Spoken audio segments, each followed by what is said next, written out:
नमस्कार, यो AB news खबरको संकेत हो। तपाईँ अहिले एबी न्यूज एट 7 मा हुनुहुन्छ। म नयन सापकोटा। म विष्णु बसौला। प्रारम्भमा मूल खबर। प्रधानमन्त्री ओलीले अराजनीतिक र असंवैधानिक चरित्र देखाएको सांसदहरूको आरोप। बालुवाटारमा बसेर नौटंकी प्रदर्शन गरेको त्यो वास्तवमा गैर जिम्मेवारी। कोरोना संक्रमणको जोखिम बढेसँगै काठमाडौँमा उच्च सतर्कता। उपत्यका प्रवेशका लागि नाकामा एन्टिजेन परीक्षण अनिवार्य। पालना गराउने। विश्वको वायु प्रदूषित शहरको सूचीमा काठमाडौँ फेरि अग्रस्थानमा। प्रदूषित हावा काठमाडौँको आकाशमा आएर थुप्रियो। पेट्रोलियम पदार्थमा भएको मूल्य वृद्धिको चौतर्फी विरोध। विद्यार्थीहरूद्वारा आयल निगममा घेराव।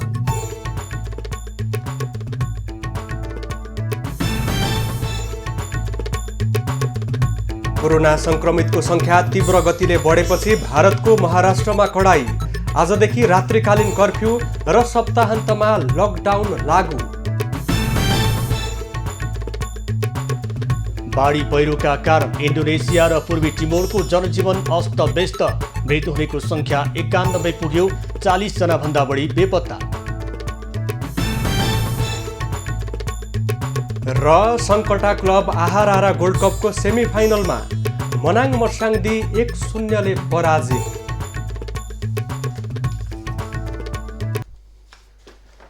सर्वोच्चले प्रतिनिधि सभा पुनर्स्थापना हुने गरी फैसला गरेपछि पहिलो बैठक बसेको आज 1 महिना पुरा भएको छ। यो बितेको 1 महिनालाई हेर्ने हो भने सरकारले बिजनेस दिइरहेको छैन भने बिजनेस नपाएपछि संसद आरोप प्रत्यारोपमा केन्द्रित भइरहेको छ। विशेष गरेर सभामुख र प्रधानमन्त्री बीच भेटवार्ता भए तापनि बिजनेस लाने विषयमा निर्कुल नहुँदा यो समस्या देखिएको छ भने प्रतिनिधि सभाको आजको बैठकमा सत्तारूढ र विपक्षीले एकले अर्कोलाई आरोपमै समय खर्चिए। अब खबरको सिलसिला प्रारम्भ गरौँ प्रतिनिधि सभा बैठक सम्बन्धी प्रसङ्गबाट। प्रतिनिधि सभाको बैठकमा सांसदहरूले प्रधानमन्त्री केपी ओलीको कडा आलोचना गरेका छन्। प्रतिनिधि सभाको बैठकको सुन्ने समयमा प्रतिपक्षी नेपाली कङ्ग्रेस र माओवादी केन्द्रका सांसदहरूले सरकारको कार्यशैलीप्रति असन्तुष्टि जनाएका हुन्।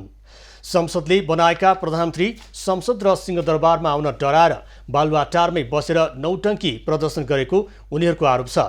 उनीहरूले प्रधानमन्त्रीले संसद चलिरहेका बेला राजनीतिक विषयमा सदन बाहिर धारणा राख्नु गैर जिम्मेवारी अराजनीतिक र असंवैधानिक चरित्र भएको टिप्पणी गरे।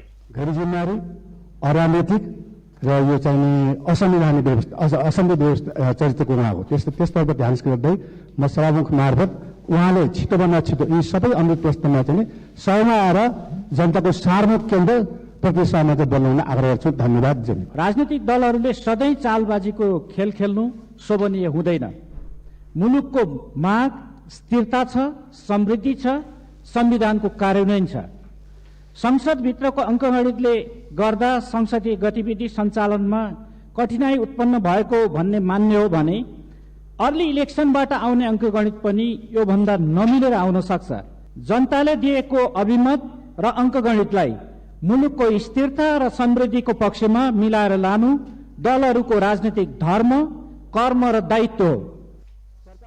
सत्तारूढ नेकपा एमालेका सांसदहरूले भने नेकपा माओवादी केन्द्रका अध्यक्ष पुष्पकमल दाहालमाथि खनिए। सांसद महेश बस्नेतले नयाँ सरकार गठन गर्न नसकेको भन्दै नेकपा माओवादी केन्द्रका अध्यक्ष पुष्पकमल दाहालमाथि आक्रोश पोखे। उनले फागुन 23 गतेको अदालतको फैसलापछि अध्यक्ष दाहाल साइजमा आएको बताए। गठबन्धन बनाए, चुनाव जितेपछि एकीकरण गराए, सरकार बनाउँदा आधा कार्यकाल मागे, कार्यकारी अध्यक्ष पाएपछि भएको भनेर छाडे, कार्यकारी प्रयोग गरी प्रधानमन्त्री र अध्यक्षको राजीनामा मागे, संसद विघटन गरेर परिवर्तनको घोषणा गरे, निर्वाचनको घोषणा गरे, लोकतन्त्र सङ्कटमा पर्यो भनेर कराए, प्रतिबन्ध चिच्चाए, आन्दोलन गराए, मिसन मिडिया चलाए, वकिल नागरिक समाज उचाले। सुन्ने समयमा बोल्ने सांसदहरूले डिपिआर नै नभएको 165वटा बाटोको प्रधानमन्त्री केपी ओलीले शिलान्यास गरेको भन्दै प्रश्न समेत उठाएका थिए। आजको बैठकमा अख्तियार दुरुपयोग अनुसन्धान आयोगको 30औं वार्षिक प्रतिवेदन, सार्वजनिक लेखा समितिको वार्षिक प्रतिवेदन र सङ्घीय निजामती सेवा विधेयक सम्बन्धी प्रतिवेदन पेश भएका छन्। प्रतिनिधि सभाको अर्को बैठक चैत 26 गते बिहिबार बस्नेछ। पूर्व सूचना तथा सञ्चार प्रविधि मन्त्री एवं नेकपा एमालेका सांसद गोकुल बास्कोटाले प्रधानमन्त्रीलाई दिएको विश्वासको मत फिर्ता लिन चुनौती दिएका छन्। प्रतिनिधि सभाको सोमबारको बैठकको विशेष समयमा बोल्दै उनले विश्वासको मत फिर्ता लिन नेकपा माओवादी केन्द्रलाई चुनौती दिएका हुन्। सरकार कामचलाउ भएको भन्ने टिप्पणीमा धारणा राख्दै उनले समर्थन फिर्ता भएपछि नयाँ ढङ्गले राजनीति प्रक्रिया अघि बढ्ने बताए। समर्थन फिर्ता नलिएर आफै अड्काउने आफै पड्काउने काम राजनीतिक दलहरूबाट भएको उनको आरोप छ। प्रधानमन्त्रीले अगाडि सारेको आफै अड्काउने आफै पड्काउने त्यो काम नगरौँ। के गर्ने हो त्यो आफू गर्नुहोस्। राजनीतिको मैदान खुल्ला छ। विचारहरू, दृष्टिकोणहरू, मुद्दाहरू लिएर जनताका बीचमा जान सबै स्वतन्त्र छन्। यो हुन्छ। सांसद बास्कोटाले वर्तमान सरकार काम चलाउ नभएको दावी पनि गरे। कुनै एउटा दलले सत्ता कब्जा गरेको अवस्था नभई चेक एन्ड ब्यालेन्समा सरकार चलेको भन्दै उनले जनताको अभिमत लिनका लागि जनताबीच जान प्रधानमन्त्रीले चालेको कदम सही भएको दावी गरे। कसरी काम चलाउनु? यहाँ कुनै एउटा दलले सत्ता कब्जा गरेको विषय होइन। यहाँ चेक एन्ड ब्यालेन्सको सिस्टम छ।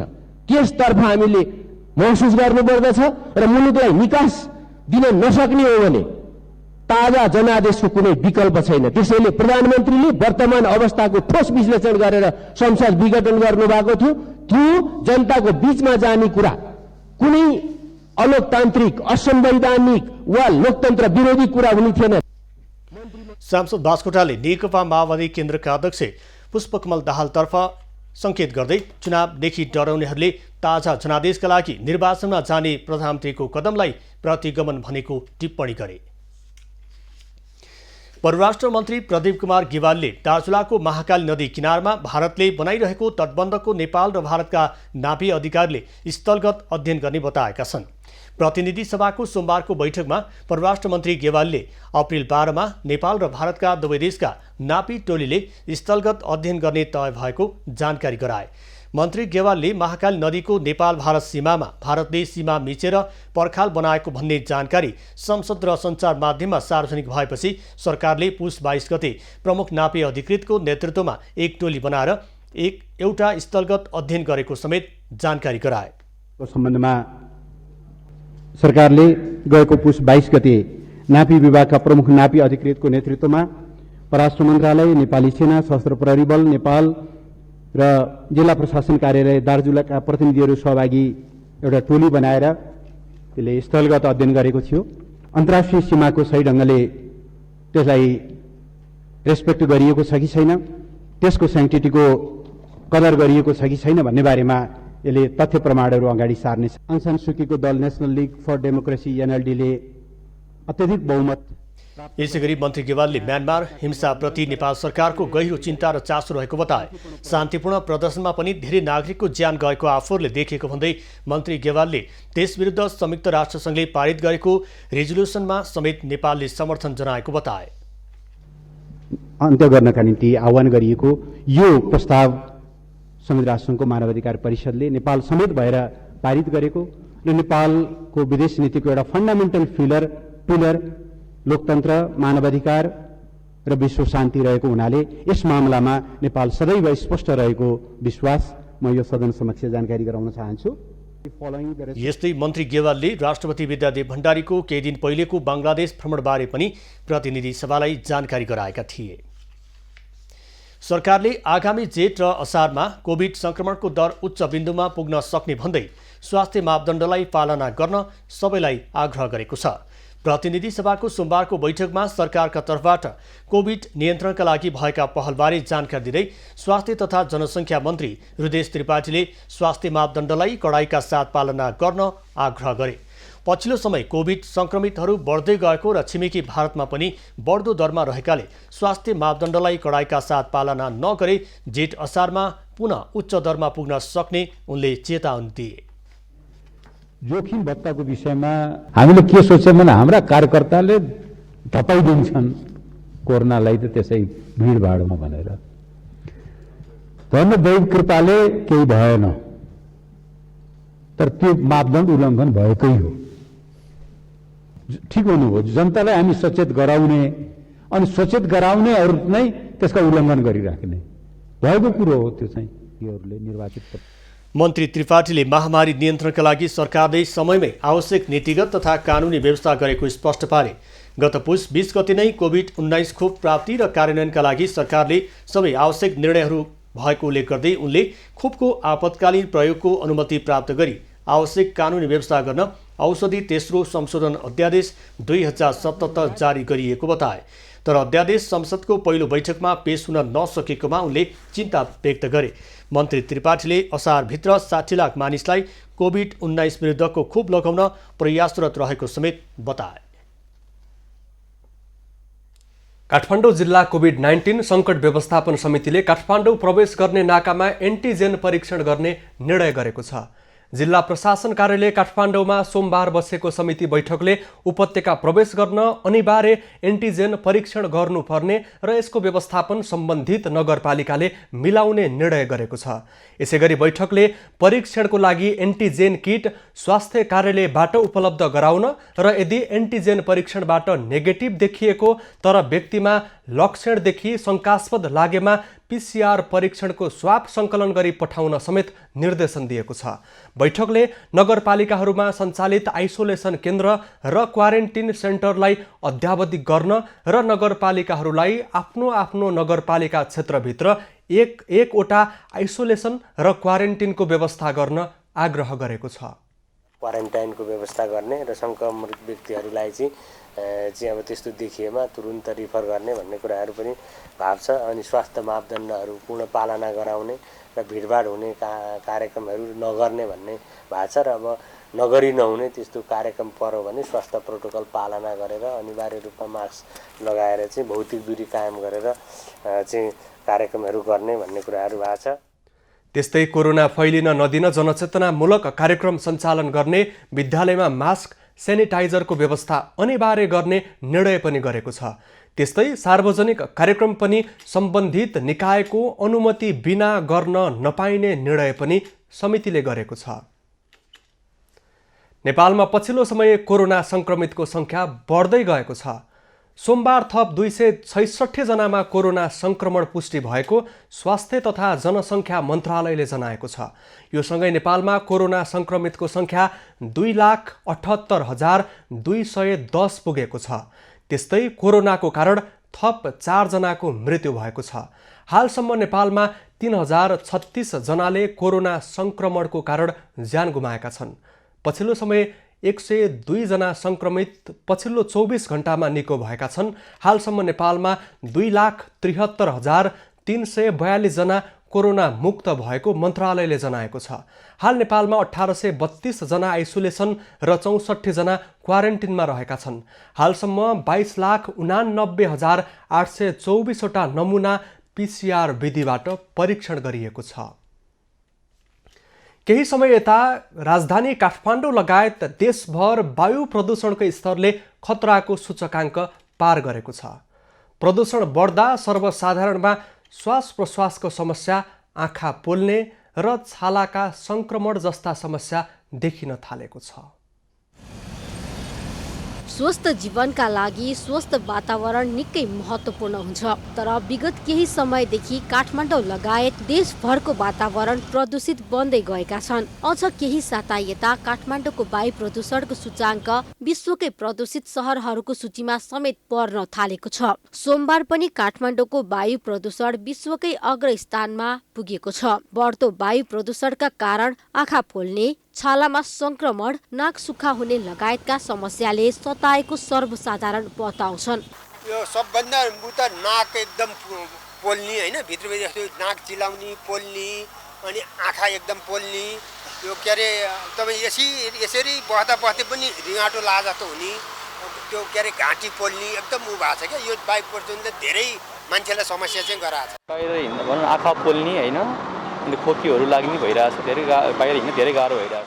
एयर क्वालिटी इन्डेक्स IQI ले प्रदूषणको मात्रा 0 देखि 50 माइक्रोग्राम घनमिटरलाई योग्य मानेको छ। तर सोमबार काठमाडौँको वायु प्रदूषणको स्तर एयर क्वालिटी इन्डेक्स IQI 331 पुगेको छ, जुन निकै घातक मानिन्छ। केही साता अघि पनि काठमाडौँको वायु प्रदूषणको स्तर 470 अर्थात् घातक श्रेणीमा पुगेको थियो। काठमाडौँमा बढेको वायु प्रदूषणका कारण विभिन्न खालको स्वास्थ्य समस्या लिएर अस्पताल पुग्नेको संख्या बढेको चिकित्सकहरू बताउँछन्। अहिले आँखा सुक्खा हुने, छाला चिलाउने तथा श्वास प्रश्वासमा समस्या लिएर अस्पताल पुग्नेको संख्या बढेको चिकित्सकहरू बताउँछन्। अहिले अस्पतालमा आउने बिरामीहरूमा धेरैले आँखा पोलेको ड्राई आइज होइन, सुक्खा आँखा हुने, आँखा चिल्याउने, आँखा पोल्ने यस्ता समस्याहरू त धेरैजनाले भनिराख्नु भएको छ। तथापि छाला चिल्याउने होइन, यो छालाको विभागमा यो कुराहरू पर्यो। तर हामी श्वास प्रश्वासका रोग हेर्ने चिकित्सकको नाताले भन्नुपर्दाखेरि बिरामीहरू चाहिँ बढिराख्नु भएको छ। रुगाखोकी लाग्ने होइन, ज्वरो आउने र बेला बेलामा हाच्छिउ आउने बिरामीहरू पनि बढिराखेको अवस्था छ। यो एलर्जीको कारणले गर्दा नै हो। र धेरै खालका दमका बिरामीहरू, श्वास प्रश्वासका बिरामीहरू अहिले हाम्रो इमर्जेन्सीमा निकै नै सङ्ख्या बढिराखेको छ। प्रदूषित हावाका कारण तत्काल स्वास्थ्यमा देखिने समस्या त छँदैछ। यसबाहेक यस्ता हावामा श्वास फेर्दा भविष्यमा क्यान्सर, श्वास प्रश्वास सम्बन्धी समस्याका रोगी बढ्ने विज्ञहरू बताउँछन्। त्यसैले शहरी क्षेत्रमा बढ्दो वायु प्रदूषण नियन्त्रणका लागि सरकारवाला निकायको ध्यान समयमा नै जान जरुरी देखिन्छ। एबी न्यूज खबरका लागि क्यामेरामा सुरेश रजकको साथमा त्रिकुणा भट्टराई बस्नेत, काठमाडौँ। नयन, जब पेट्रोलियम पदार्थको मूल्य बढ्छ, विद्यार्थीहरूको आन्दोलन परम्परा र त्यसैको निरन्तरता जस्तो बन्दै आएको छ। पछिल्लो समय दलभित्र ध्रुवीकरण बढ्दै जाँदा आन्दोलन पनि प्रभावहीन बनिरहेको छ। विशेष गरेर अहिले पछिल्लो समयमा जुन पेट्रोलियम पदार्थको मूल्य वृद्धि भयो र मूल्य वृद्धि भइसके पछाडि सधैँ जस्तो विरोध प्रदर्शन हुने गर्दछ, तर त्यसले कुनै अर्थ राख्दैन। अबको क्रममा नेभी सङ्घको विरोध प्रदर्शन सम्बन्धी प्रसङ्ग। नेपाल विद्यार्थी सङ्घले पेट्रोलियम पदार्थको मूल्य वृद्धि विरुद्ध प्रदर्शन गरेको छ। नेभी सङ्घले सोमबार दिउँसो बबरमहल स्थित नेपाल आयल निगमको केन्द्रीय कार्यालय घेराउ गरी विरोध प्रदर्शन गरेको हो। विरोध प्रदर्शनमा नेभी सङ्घका महामन्त्री बलदेव तिमल सिन्हाले पेट्रोलियम पदार्थमा भएको मूल्य वृद्धिले सबै क्षेत्रमा मूल्य वृद्धि गराउने भन्दै सरकार बजारलाई महँगो बनाउन उद्यत रहेको बताए। आयल निगमले आइतबार राति 12 बजेदेखि लागू हुने गरी पेट्रोल, डिजेल र मट्टितेलमा प्रति लिटर 2 रुपियाँको दरले मूल्य बढाएको थियो। यसबीच अखिल नेपाल राष्ट्रिय स्वतन्त्र विद्यार्थी युनियन अनिराज सुब्यूले पेट्रोलियम पदार्थको मूल्य वृद्धिको विरोधमा नेपाल आयल निगमको केन्द्रीय कार्यालय घेराउ गरेको छ। निगमले आइतबार राति 12 बजेदेखि लागू हुने गरी पेट्रोल, डिजेल र मट्टितेलमा मूल्य बढाएको थियो। अनिराज सुब्यूले विरोध प्रदर्शनपछि निगमका कार्यकारी निर्देशक सुरेन्द्र कुमार पौडेल समक्ष ज्ञापन पत्र समेत बुझाएको छ। ज्ञापन पत्र बुझाउँदै अनिराज सुब्यूका अध्यक्ष सुदेश पराजुलीले मूल्य वृद्धिबाट लाखौं विद्यार्थी मात्र नभई जनसमुदायमाथि सिधा प्रहार भएकोले यसलाई स्वीकार्न नसकिने बताए।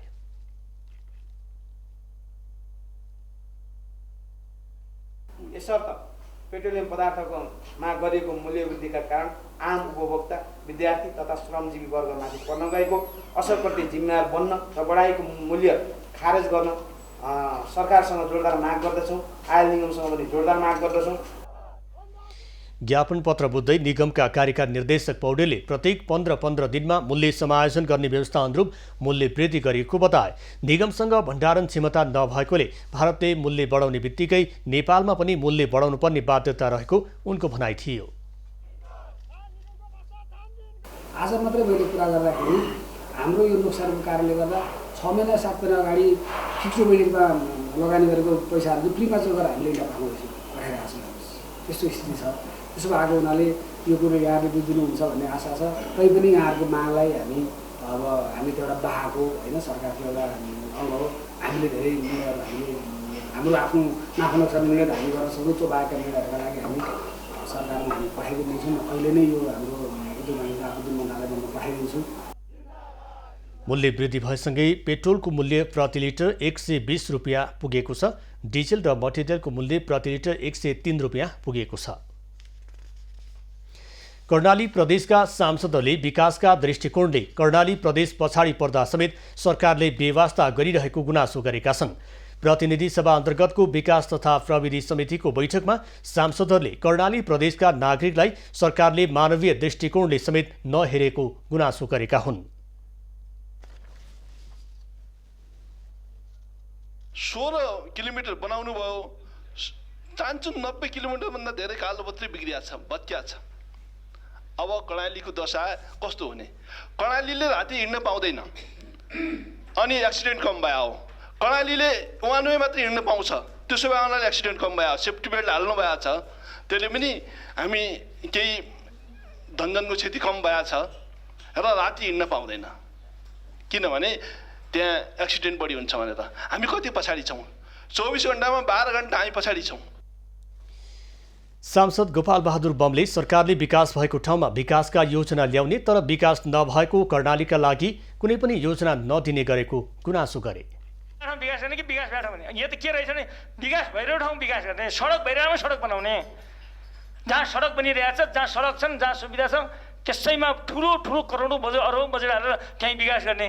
जहाँका मान्छे घुरुटो बाटो डोरोटो बाटो हिँडिरहेछन्, जहाँका मान्छे चाहिँ अहिले पनि चाहिँ तपाईँको चाहिँ घाँस काट्न लडिरहेछन्, हिँडिरहेछन्, त्यो ठाउँमा विकास गर्ने नीति नै रहेनछ। 3 वर्ष सांसद हुँदाखेरि मैले त हजुरलाई भने मलाई त्यत्तिकै जनताले गाली गर्छन् होला हामीलाई।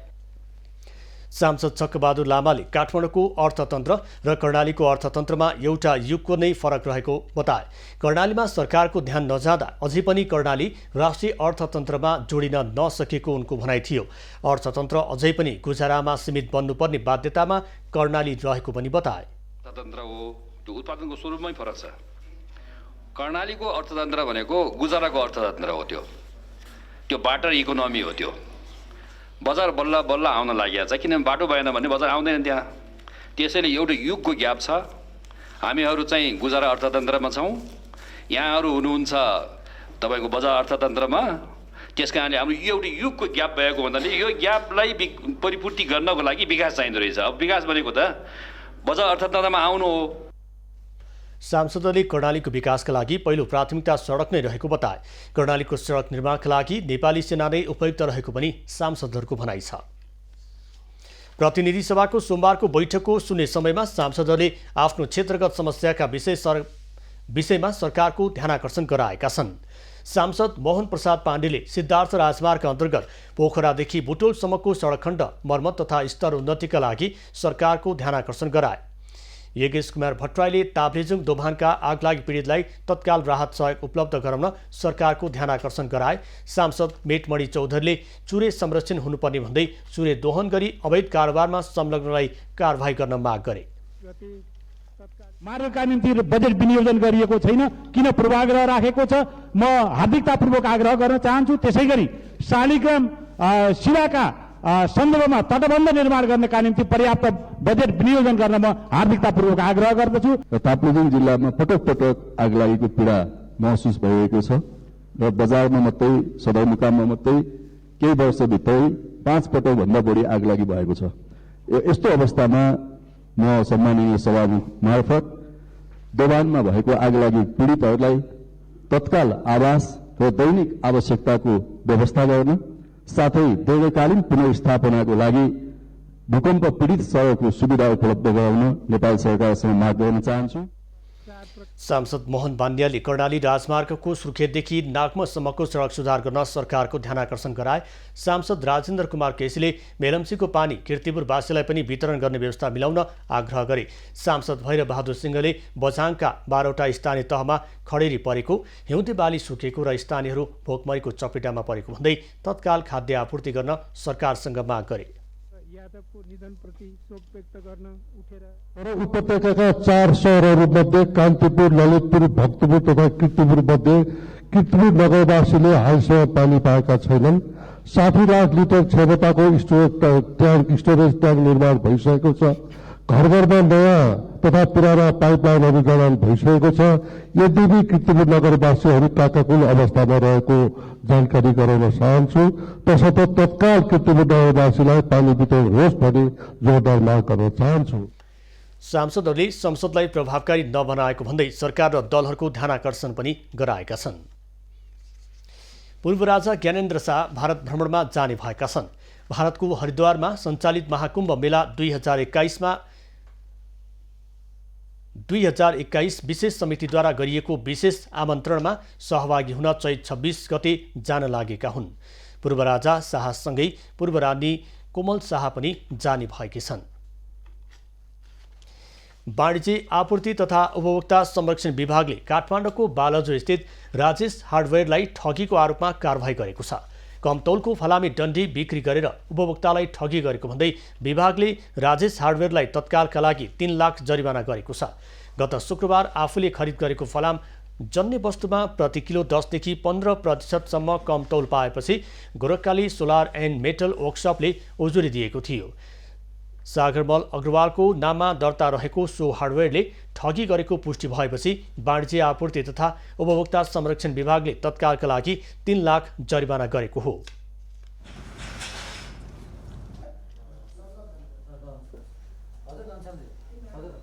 तीन लाखसम्मको जरिवाना हुन्छ। हामीले तुरुन्तै चाहिँ 2 देखि 3 भित्रको सबैभन्दा म्याक्सिमम चाहिँ 3 लाख रुपियाँ उसलाई जरिवाना गर्यौँ। यो तुरुन्त बजार निरीक्षण अधिकृतले तुरुन्तै गर्न पाउने अधिकार हो र यसलाई अहिले प्रारम्भिक रूपमा जे देखियो गएर हेर्दा तुरुन्तै हेर्दाखेरि त्यो देखियो र तुरुन्त त्यो कारबाही गर्यौँ र हामीले अब उसको अघि मैले सुरुमै भनेको छु यसको कार्यक्षेत्र चाहिँ बृहत छ, धेरै छ। राजेश हार्डवेयरले अहिले देशभर 23 स्थानमा आफ्नो शाखा सञ्चालन गर्दै आएको छ। फलामजन्य वस्तु खरिदका बेला ठगिन सक्ने भन्दै सजग हुन उपभोक्तालाई विभागले आग्रह समेत गरेको छ। खुल्लामा बेच्दाखेरि हजुर मानव कसैले चिनी किनेर घर लग्यो, हामीले थाहा हुँदैन कसले कति किनेर लग्यो। यहाँ उजुरी पनि आउने गरेको छैन कि उजुरी आउँदाखेरि हामी कारबाही नै गर्छौँ होइन, त्यसको पनि भरोसा दिलाउँछ। तर के हुन्छ सबभन्दा पहिला यस्तो हामी धेरै पसलहरू छ, सबै ठाउँमा नाप्तोल पनि पुग्न सक्दैन, यहाँको स्रोत पनि सीमित हुन्छ होइन। त्यही भएर के गर्नुपर्छ भने हामी उपभोक्ताहरू सचेत हुनुपर्छ। जति लिनु छ आफै आँखा अगाडि लिएर त्यो गर्दाखेरि यो प्रब्लम एकदम न्यून नै हुन्छ कि हामी उपभोक्तालाई जागरुक गर्न सक्यो भने एकदम न्यून नै हुन्छ। विभागले कमतौल गरी बिक्री गरिएको सामग्रीलाई नियन्त्रणमा लिएको छ। राजेश हार्डवेयरलाई सिल समेत गरेको छ। हुलाकी सडक निर्माणको क्रममा कैलालीको धनगढी उपमहानगरपालिका 2 मा विवाद उत्पन्न भएको छ। सडक विस्तारको क्रममा घरहरू पर्ने भएपछि विवाद उत्पन्न भएको हो। हुलाकी सडकको क्षेत्रफल हाल 12 मिटरको चौडाइ रहेको छ, तर विवादित क्षेत्रमा पनि 12 मिटरकै चौडाइ कायम गर्ने हो भने 20 भन्दा बढी घर भत्काउनु पर्ने भएकाले स्थानीयले वैकल्पिक क्षेत्रबाट सडक निर्माण गर्न आवश्यक भएको भन्दै अवरोध गरेका छन्। विशेष खबरको साथमा plumber CPVC Pipes and fittings, विश्वास प्लम्बिङ को शिवम सिमेन्ट, भरोसा अटुट सम्बन्धको।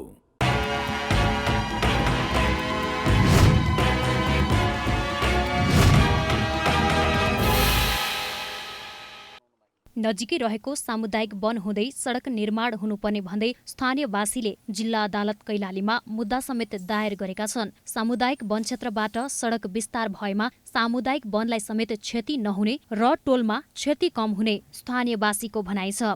सामुदायिक वनसँग यसबारे छलफल तथा समन्वय गर्न खोज्दा पनि अहिलेसम्म समितिको बैठक नै नबसेका कारण समस्या भएको स्थानीयवासीको भनाइ छ। त्यस्तो अप्ठ्यारो बाटोबाट ल्याउनु भन्दा हाम्रो विकल्प छँदै थियो। हाम्रो नर्सरीबाट छेउबाट लाउँदाखेरि प्रशस्त ठाउँ छ, त्यहाँबाट अब सरकारी जग्गा हो त्यो, अनि सरकारकै रोड हो, जताबाट सजिलो हुन्छ त्यताबाट लगेपछि त कसैको घर पनि नभत्किने, कसैलाई अप्ठ्यारो पनि नपर्ने, अनि त्यस्तो किसिमले लाँदाखेरि राम्रो हुन्थ्यो भन्ने हाम्रो सोच हो। आफूहरूले वैकल्पिक स्थान समेत देखिएको र क्षति कम गरेर त्यो ठाउँबाट सडक लिन आग्रह गर्दा पनि कसैले वास्ता नगरेको स्थानीयको गुनासो छ। बल्ल तल्ल आधा कट्ठा जमिन किनेर घर बनाएर बसेकोमा आधा सडकले काटेमा कहाँ बस्ने भन्ने पीर भएको उनीहरूको भनाइ छ। तपाईहरुको सहमति अनुसार बनाए भन्दा अरू डीपीआर को नक्सा अनुसार तान्यो भने हाम्रो त आधा घर भन्दा बढी जाने हो। आधा घर भन्दा बढी के जाने भयो सर? जस्तो हामी त आधा आधा कट्टामा घर बनाएर बसेका छौँ, हाम्रो त साह्रै घर जाने हो। धनगढी उपमहानगरपालिका 2 का अध्यक्ष नरबहादुर बलले स्थानीयको अवरोधका कारण सडक बन्न नसकेको बताए। उनले स्थानीयले विकास विरोधी काम गरिरहेको आरोप समेत लगाएका छन्। उनले सामुदायिक वनले समेत जग्गा नदिएको बताए। उहाँले के भन्नुभयो भने हजुर हाम्रो घरलाई बचाइदिनु पर्यो, हामी 9 मिटर दिन तयार छौँ भने त्यहाँ टोटल समाजले भनिसकेपछि अनि त्यहाँ मोटामोटी मैले चाहिँ अमिन लिएर पनि ठाउँमा यसो चाहिँ चेकअप गराएपछि बाउन्ड्री मात्रै पढ्ने हो, उहाँहरूको घर कसैको पनि नपढ्ने, एकजनाको पनि नपढ्ने। हामीसँग लिखित पनि छ उहाँहरूसँग राखेको डकुमेन्ट। अनुरोध गर्दा पनि विकास विरोधीको हिसाबमा उहाँले मुद्दा दिइसकेपछि उहाँहरू विकास विरोधी स्पष्ट हामी भन्न सक्छौँ। सडक निर्माणको आफू बाधक नभएको स्थानीयको भनाइ छ। उनले वैकल्पिक ठाउँ हुँदाहुँदै बस्ती नै जाने गरी सडक निर्माण गर्न नहुने बताएका छन्। कैलाली ब्युरोको रिपोर्ट।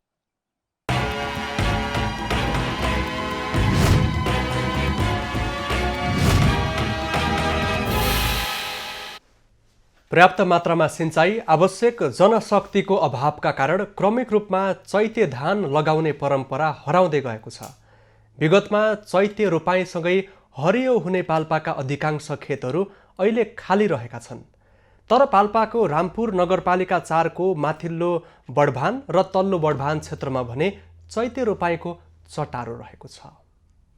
बडभान क्षेत्रमा खाइन चैते धान पकेट क्षेत्र कार्यक्रम सञ्चालन भएसँगै कृषकहरू उत्साहित बनेका छन्। रोपाई भएको खेत हरियो भइसकेको छ भने बाँकी भागमा कृषकहरूलाई भ्याइ नभ्याइ छ। परम्परागत खेती भए पनि खाद्य सुरक्षाका लागि चैते धान खेतीलाई निरन्तरता दिएको किसानहरू बताउँछन्। चैते उसमा हामीले धान रोप्दैछौँ। हामीलाई चाहिँ समस्या के छ भने पानीको समस्या छ। यहाँ पानीको अरू अन्त त अब गोरु पनि पाइन्न। हामीलाई यो छ समस्या, गोरु पनि पाइँदैन। ट्र्याक्टरले जोत्नुपर्छ, ट्र्याक्टर आउँदैन। रामपुर नगरका सिँचाइ सुविधा भएका खोला खेतहरू खाली रहेको अवस्थामा बडभान क्षेत्रका 600 रोपनीमा चैते धान लगाइएको छ। पकेट क्षेत्र अन्तर्गत नयाँ जातको धान 300 रोपनी बढीमा रोपिएको छ। गत वर्ष हामी चाहिँ 200 रोपनीमा जाने चैते धान पकेट क्षेत्र लागेको थियो भने अहिले जाने 300 रोपनीमा जाने चैते धान नयाँ जातका जाने अहिले हरिनास 1 भन्ने चाहिँ हाम्रो चाहिँ। मकै खेतीतर्फ कृषकहरू आकर्षित भइरहेको सन्दर्भमा चैते धान खेतीको संरक्षणका लागि कृषि शाखाले बिउ तथा मल र औजारमा अनुदान प्रदान गरेको छ। यस रामपुर नगरपालिकामा विगत धेरै वर्षदेखि यता चाहिँ विगत पहिला चाहिँ ठुलो क्षेत्रफलमा चाहिँ चैत धान खेती गरिन्थ्यो भने अहिले चाहिँ लोप हुँदै अथवा चाहिँ चैत धान खेती गर्ने परम्परा चाहिँ घट्दै गएको अवस्थामा अहिले मकै खेतीतिर कृषकहरू आकर्षण भएको अवस्थामा यो चैते धानको चाहिँ अहिले नयाँ जात लिएर हामीले यो कार्यक्रम सञ्चालन गरेका छौँ। बडभान क्षेत्र आफैमा उर्वर र पानीको सुविधा भएकाले कृषिमा आत्मनिर्भर बनाउन नगरपालिकाले बडभानमा चैते धान पकेट सञ्चालन गरेको जनाएको छ। यो ठाउँमा यो चैते धानलाई यहाँ जुन यहाँका किसानहरूले चाहिँ अगाडि बढाउनु भएको छ यो असाध्यै सराहनीय रहेको छ। रामपुर नगरपालिकाले सबै वडालाई सहयोग गर्दै आएको छ, यो वडालाई पनि सहयोग गरिरहेको छ र यो कृषि शाखाले पनि यसप्रति चाहिँ असाध्यै राम्रोसँग हेरिरहेको छ। एक वडा एक उत्पादन कार्यक्रम अन्तर्गत रामपुर नगरले प्रदेश र सङ्घसँग सहकार्य गरेर पकेट क्षेत्रहरू सञ्चालन गरिरहेको छ। नगरपालिकाले कृषि मैत्री वातावरण निर्माण गरेर अघि बढ्ने रणनीति लिएको छ। यो बडभान तल्लो बडभान भन्नेलाई चाहिँ चैते धानको चाहिँ पकेट क्षेत्र बनायो भने माथि काँसजरीलाई वार्ड नम्बर 4 कै काँसजरीलाई चाहिँ गाउँ पकेट क्षेत्र बनाएको छ। त्यस्तै गरेर 1 नम्बरदेखि 10 नम्बरसम्म त्यस्तो खालको पकेट क्षेत्रहरू हाम्रा बनेका छन्। सबै विभिन्न किसिमका चाहिँ खेतीबालीहरूको त्यो गराएका छौँ।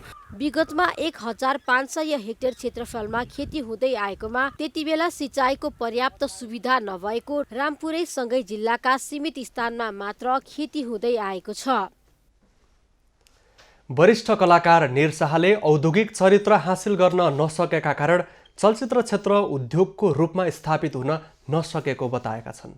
नेपाल चलचित्र निर्देशक समाजको 13औं वार्षिक साधारण सभामा वरिष्ठ कलाकार शाहले चलचित्र क्षेत्रको विकासको लागि सरकारले नीति नियम बनाए पनि औद्योगिक चरित्र हासिल नभएसम्म उद्योगको रूपमा स्थापित हुन नसक्ने बताए। चलचित्र उद्योग वास्तवमा राष्ट्रिय पनि हुन सकेका छैन, उद्योग पनि हुन सकेका छैन।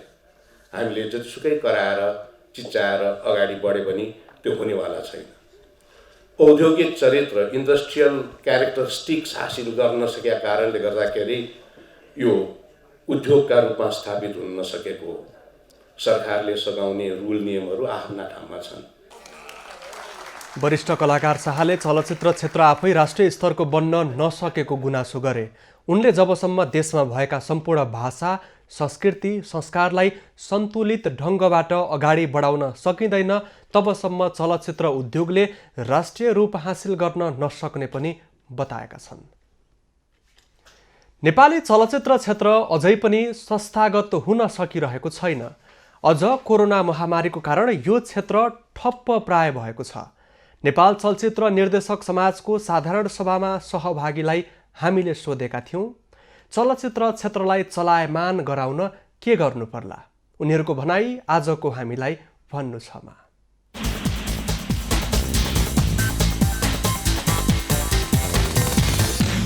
अब आउँदो 5 वर्षसम्मको लागि नेपाली चलचित्रका कलाकार, प्राविधिक, निर्माता, निर्देशक भनौँ न सबै, हाम्रो डिस्ट्रिब्युटरहरू, हाम्रो चलचित्र भवनका मालिकहरू, यो सबै क्षेत्रलाई सम्पूर्ण रूपले ट्याक्स फ्री गर्नु पर्यो। कुनै पनि किसिमको आम्दानीमा नेपाल सरकारले चाहिँ यो ट्याक्स फ्री आम्दानी हो भनेर एउटा आर्थिक हिसाबले पनि एउटा बुस्टअप गर्न एकदमै जरुरी देखेको छु। चलचित्रलाई चलायमान बनाउनको लागि सर्वप्रथम त यसभन्दा अगाडिका चलचित्रका निर्माताहरूले जसरी चाहिँ बढी पैसा कमाएका केही निर्माताहरू छन्, उहाँहरूले चाहिँ दर्शकहरूलाई एउटा चाहिँ सौगात स्वरूप कोरोनाको महामारीमा पनि हामीले तपाईँहरूको मायालाई निरन्तरता दिन्छु भनेर उहाँहरूले चलचित्र बनाउने कोसिस गर्नु पर्यो। एउटा दरिलो फाइनेन्सियल इन्स्टिट्युसन गठन गर्नका लागि हामी तत्पर हुन सक्यौँ भनेदेखि त्यसले भोलिका सम्पूर्ण हाम्रा मागहरूलाई सम्बोधन गर्नेछ, अन्यथा हाम्रा आगामी दिनहरू अझ कठिन भएर जानेछन्। चलचित्र क्षेत्रलाई चलायमान बनाउन सबभन्दा पहिला सुरु त हल खोल्न जरुरी छ, किनभनेपछि कतिवटा चलचित्र चाहिँ रिलिजको मुखमा आएर रोकिएको चलचित्र छ विगत 1 वर्षदेखि होइन, त्यसले गर्दा प्रोड्युसरलाई घाटा भइरहेको छ, सबै भइरहेको छ। ट्याक्स फ्री अब यो कोरोना थालेको बेलामा चाहिँ ट्याक्स फ्री होइन, अब मनोरञ्जन कर छुट होइन, यी इत्यादि गऱ्यो भने चाहिँ पहिलाको अवस्था आउँछ। सिनेमा मेकरहरूदेखि लिएर दर्शकहरूदेखि लिएर सरकारी पोलिसी, सरकारका मान्छेहरूले पनि हामीलाई सहयोग गर्नुभयो भने मलाई जहाँसम्म लाग्छ यो थलिएको सिनेमा क्षेत्र चाँडै नै विकास भएर आउनेछ, चाँडै नै यो चलायमान हुनेछ। त्यो चलचित्रलाई केही भयो भने अरू 10 जना चलचित्रहरूले एउटा सब्सिडाइज, एउटा बास्केट बनाउने हो कि अरू 10वटा चलचित्र जो लाइनमा बसिरहेछ अरू 15 करोड रुपियाँ लगानी गरेर, त्यसमा गभर्मेन्टले, विकास बोर्डले पनि केही सब्सिडाइज गरेर ल तिमी चाहिँ चलाउ न त, तिमीलाई यति भयो भने यतिसम्म चाहिँ हामी हेर्छौँ भन्ने लाइनमा गऱ्यो भने हुन्छ होला। चलचित्र क्षेत्रलाई चलायमान बनाउनको लागि चाहिँ हामी मिडियाकर्मी र हामी चलचित्रकर्मी सबैजना एकजुट भयौँ भने चाहिँ अवश्य पनि सिनेमा उद्योग खुल्छ। अब पालो एभिन्यूज एट स्पोर्ट्सको।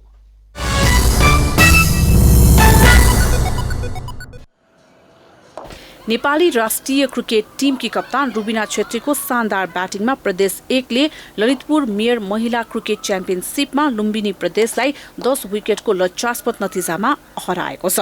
प्रदेश 1 को यो जारी प्रतियोगितामा पहिलो जित हो। टियु खेल मैदानमा भएको खेलमा लुम्बिनी प्रदेशले टस जित्यो र पहिले ब्याटिङ गर्ने निर्णय गर्यो। निर्धारित 20 ओभरको खेलमा 2 विकेट गुमाउँदै लुम्बिनीले 104 रन बनायो। ओपनर वर्षा राणा बिना कुनै रन पेभिलियन फर्किएकी थिइन्। पहिलो विकेट गुम्दा लुम्बिनीले 10 रन मात्र बनाएको थियो। यसपछि नितु भण्डारी र सरस्वती घरती मगरले दोस्रो विकेटको लागि 59 रनको साझेदारी गरे। यो क्रममा सरस्वतीले अर्धशतकीय पारी खेलिन्। 66 बलको सामना गर्दै 5 चौकाको मद्दतले अभिजित 50 रनको योगदान दिइन्। नितु भण्डारी 18 रनमा आउट भइन् भने कप्तान नेरी थापाले 20 रन बनाएकी थिइन्। बलिङमा सबनम राईले 1 विकेट लिएकी थिइन्।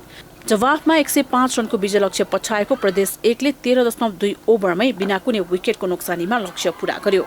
ओपनर काजल श्रेष्ठ र रुबिना छेत्रीले उत्कृष्ट पारी खेले। यी दुईले अभिजित 106 रनको साझेदारी गर्दै टिमलाई 10 विकेटको शानदार जित दिलाएका हुन्। काजल श्रेष्ठले अभिजित 25 रन बनाइन्। रुबिना छेत्रीले अर्धशतकीय पारी खेलिन्। उनले 49 बलको सामना गर्दै 12 चौका र 1 छक्काको मद्दतले अभिजित 68 रनको उत्कृष्ट पारी खेलिन् र टिमलाई शानदार जित दिलाएकी हुन्।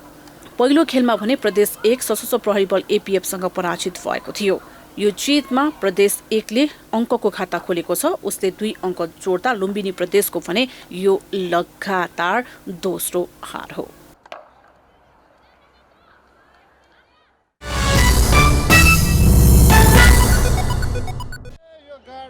नेपाली राष्ट्रिय फुटबल टिमका कप्तान तथा goalkeeper Kiran Chemjong AFC player of the week बन्न सफल भएका छन्। AFC player of the week बन्ने किरण पहिलो नेपाली फुटबल खेलाडी हुन्। एसियाली फुटबल महासंघ एएफसीले गत साता शीर्ष 10 खेलाडीको नाम सार्वजनिक गरेको थियो, जहाँ किरण बाजी मार्न सफल रहे। 55.69% मतका साथ Kiran AFC player of the week बनेका हुन्।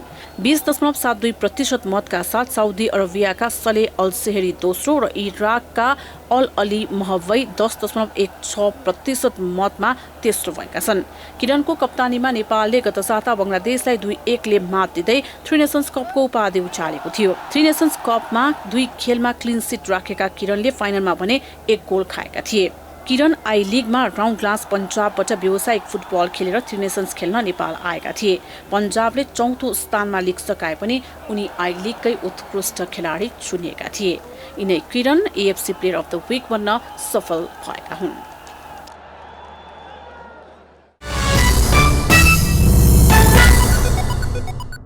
फोफोनाको निर्णायक गोलमा सङ्कटा क्लबले डिफेन्डिङ च्याम्पियन मनाङ मर्स्याङ्दी क्लबलाई आहारारा गोल्ड कपमा पराजित गरेको छ।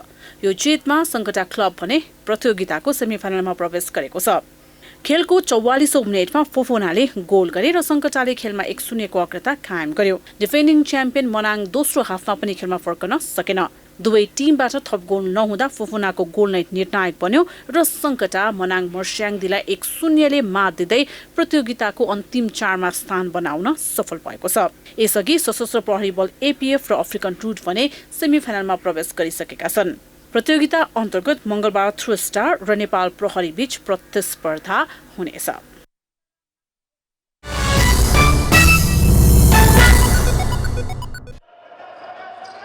हेल्प नेपाल आरबीबी एनबीए राष्ट्रिय महिला तथा पुरुष क्लब लिग च्याम्पियनसिपमा अपराजित यात्रालाई कायमै राख्न सफल भएको छ।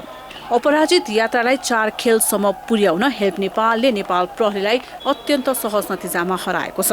हेल्प नेपालले 25-22, 25-16 र 25-20 ले खेल आफ्नो पक्षमा पारेको हो। लगातारको 4थो जितमा हेल्प नेपालले फाइनलमा पुग्ने सम्भावनालाई निकै बलियो बनाएको छ। 4 खेल पश्चात हेल्प नेपालले 12 अङ्क जोडेको छ र अङ्क तालिकामा शीर्ष स्थानमा रहेको छ। अब हेल्प नेपालले त्रिभुवन आर्मी क्लब र एपीएफसँग खेल्न बाँकी छ। यी दुई मध्ये 1 खेल जितेको खण्डमा हेल्प नेपाल फाइनलमा पुग्नेछ। पराजित नेपाल प्रहरीको भने 4 खेलबाट मात्र 6 अङ्क रहेको छ। यसैगरी महिलातर्फ भने सशस्त्र प्रहरी बल एपीएफले त्रिभुवन आर्मी क्लबलाई 3-1 ले पराजित गर्दै फाइनलमा पुग्ने सम्भावनालाई जीवितै राखेको छ। त्रिभुवन आर्मी क्लबको भने यो पहिलो हार हो। एपीएफ विरुद्ध त्रिभुवन आर्मी क्लबले राम्रो सुरुवात गर्यो। पहिलो सेट 25-19 से जित्यो, तर एपीएफ खेलमा फर्कन सफल रह्यो। यसपछि लगातार 3 सेट जित्ने क्रममा एपीएफले 25-10, 25-17 र 25-22 ले दोस्रो, तेस्रो र चौथो सेट आफ्नो कब्जामा पार्यो र 3-1 को जित निकालेको हो। यो एपीएफको दोस्रो जित हो र 3 खेल पश्चात 7 अङ्क बनाएको छ। एपीएफ नेपाल प्रहरीसँग पराजित भएको थियो। त्रिभुवन आर्मी क्लबको भने यो पहिलो हार हो र उसले 4 खेलबाट 8 अङ्क बनाएको छ। नेपाल प्रहरीसँग पनि समान 8 अङ्क नै रहेको छ। यसैगरी अर्को खेलमा भरतपुर महानगर खेलकुद परिषदले पहिलो जित निकालेको छ। भरतपुरले ढोरपाटनलाई 25-21, 25-12 र 25-13 ले पराजित गरेको छ। प्रतियोगिता अन्तर्गत मंगलबार पनि लीग चरणका खेलहरू हुनेछन्।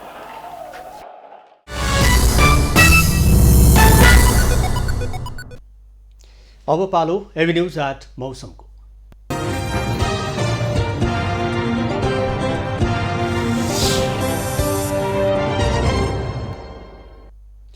केही दिनदेखि प्रदूषित मौसममा अझै सुधार आएको छैन। काठमाडौँ विश्वको सबैभन्दा प्रदूषित सहर बनेको छ।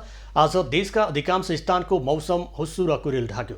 राति सुदूरपश्चिम कर्णाली र बागमती प्रदेशका केही स्थानमा वर्षाको सम्भावना रहेको जल तथा मौसम पूर्वानुमान महाशाखाले जनाएको छ। आज काठमाडौँ उपत्यकाको अधिकतम तापक्रम 27 डिग्री सेल्सियस र न्यूनतम तापक्रम 10 डिग्री सेल्सियस मापन गरियो। आज देशभरको मौसम कस्तो रह्यो त? हेरौँ देशका विभिन्न स्थानको मौसमी अवस्था।